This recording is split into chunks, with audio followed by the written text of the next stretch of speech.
Here's reason number 2 for why the Protestant doctrine of sola scriptura is unbiblical. The Bible sharply contrasts good apostolic tradition with the corrupt traditions of men. Only the latter is a bad thing. Jesus condemns the Pharisees in Mark 7:8. You leave the commandment of God and hold fast the tradition of men. Paul warns in Colossians 2:8. See to it that no one makes a prey of you by philosophy and empty deceit, according to human tradition. Yet in the same breath, Paul praises apostolic tradition. In 2 Thessalonians 2:15, he says, hold to the traditions which you are taught by us.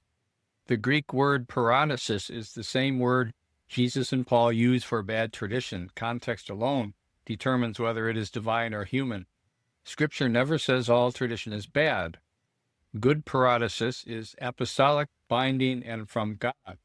Peter calls it the holy commandment delivered, 2 Peter 2:21. Jude urges contending for, quote, the faith once for all delivered to the saints, Jude 3. And that faith was delivered as oral tradition, once for all, before the entire New Testament was written, and long before it was universally canonized. The early church knew the difference between the apostles' living voice and the Pharisees' innovations.